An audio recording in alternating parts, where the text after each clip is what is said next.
you're in the right place. Grab your surfboard, the water is ready, and let's dive in. Hello, cosmic artists. Sanja Rose here. I have a very special excerpt from my cosmic arts training Leo transmission for you all. This is a few minutes of really potent conversation from myself and guest teacher Cassidy Lee Bell inside of my cosmic arts training, where you can learn to read the sky for yourself. Have a listen, have a watch. Let me know what you think in the comments below. Subscribe for more true sky, natural sky astrology wisdom. And if you want to learn how to read the sky for yourself and for your own cosmic practice and business, then join us inside of Cosmic Arts Training. We're doing live transmissions and trainings just like this until Scorpio season. We'll have lots more live events to practice and look at the sky and look at the transits next year. Can't wait to see you in there. Enjoy. Perfectly and appropriately showcased within the Leo beginning of Leo season, which is literally the Lion's Gate. Like the Lion's Gate is the start of Leo season. That's what it is in the true sky.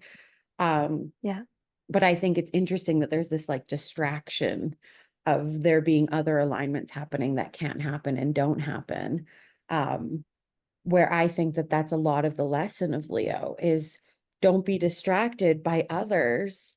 Like go back inward and really trust yourself and your own inner authority, and then be willing and able to boldly share your gifts and shine and radiance with others. So it's a very powerful lesson in like individual sovereignty, really. And since it's represented by the royal archetype, that makes a lot of sense.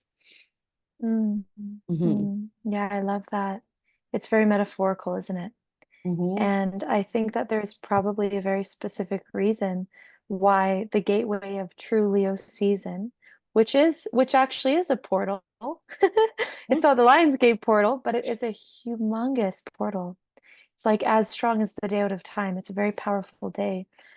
It is notable that this is the very portal that has kind of been hijacked by this false light story, right? This new age false light story, which is kind of a testament to actually how powerful Leo is in regards to human sovereignty, because the powers or the consciousness that would have seeded this lie in the collective only about 5 or 6 years ago. This is very fresh on the scene, given that it's supposed to be a very ancient, sacred holiday to the ancient Egyptians and beyond. There's no evidence of it before 2012 at all. There's no evidence. Exactly. Yeah. And so I think that within that, it gives us a little bit of a taste of really how powerful the entirety of Leo season is. Because the lion heart, right? Because Leo is the heart in somatic cosmology. This is the center of it all. Like you spoke to heliocentricity, the sun as the center of it all. Regardless, it's the center of it all. And in the center of the compass, we can find out who we really are. Not even as individuals, but as humanity. Beyond the lies that have been fed to us by the modern school system and the Rockefellers and all of the ways, the colonialist agenda, all the ways that we've been conditioned into this is what this species represents, stand for, and what we are. But I feel that it is that Leo energy, whether it expresses in a person's chart or in a season or the collective, is the claiming of a new lineage of humanity, the lion heart lineage, which is ferocious, discerning, like you spoke about, and incredibly courageous and noble. So I find that Leo in its truth is meant to embody the return to our incredibly noble roots as humanity. There's kind of this theme right now that's like humanity shit, we're a parasite on this planet. What's even our mission? Blah, blah, blah. But I think in origin, in seeding, we are a very noble race. We are a very noble species. And I think that within Leo season, we can start to have a little bit of a taste of rising into that. And that's why true nobility is in our collective leadership. It's like when we all rise into being the king and queen of our own embodiment and being responsible. And so, again, there's like tiers of Leonin activation and initiation. We're kind of in like the baseline as humanity, which is just like kind of integrate and stabilize your ego and like mildly heal your inner child. Like that's like phase one. We're Mhm. kind of looping there a little bit because we're also traumatized. Bless our hearts. Like you spoke, it has so much to do about the inner child. That's Mhm. really kind of what the ego is, right? There's different ways of looking at ego. The kind of most trauma-based, trauma-informed, and like holistic perspective is like an unloved inner child, like Mhm. us needing to reparent ourselves. So once we get past that first layer of Leo, we can start to graduate into like, whoa, what is the queen and king nobility of Leo leadership, of shining radiance, shining the truth of humankind?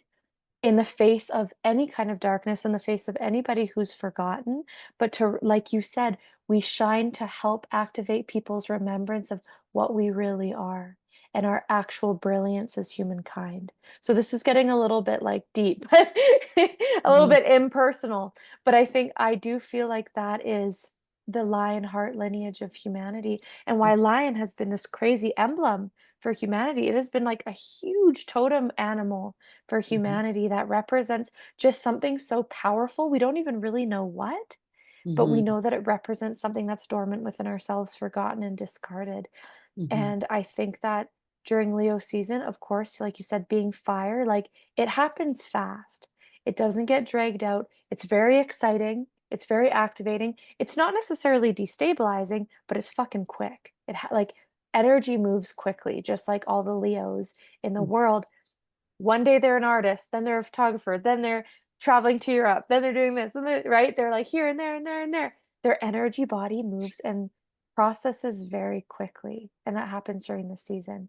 So Mhm. if we can really just monitor and perceive, wow, what parts of my ego fragments of my inner child are rising to be integrated into the mother queen or father king, I think we can start to graduate every Leo season into the true king queen embodiment. And I think Leo actually can do that more brilliantly and like ferociously than any other sign. Um, but it's not easy medicine. It's pretty Mhm. fierce. But Mhm. that's the whole thing. It's like rise into your courage, face your internal sadness, face your internal fragmentation from childhood. Whew, some deep, bold, fiery truth was spoken. If you like that and you like learning from me and my beautiful guest teacher and soul sister, Cassidy Lee Bell, then go to the link below and join us inside of Cosmic Arts Training. I just lowered the price for this. It's like $89 less per month than it was before. And we're still going to have live sessions until Scorpio season. And then we're going to have ongoing, every couple of months, sessions where you can practice reading the natural sky, talk about the embodiment, and you can learn all about each of the signs from Ophiuchus into Leo already inside of the course. And then we're going to record the rest of the transmissions leading into Scorpio season. So I hope you enjoyed that. Have an awesome rest of your Leo season and join us inside of Cosmic Arts Training if it feels correct for you. All my love.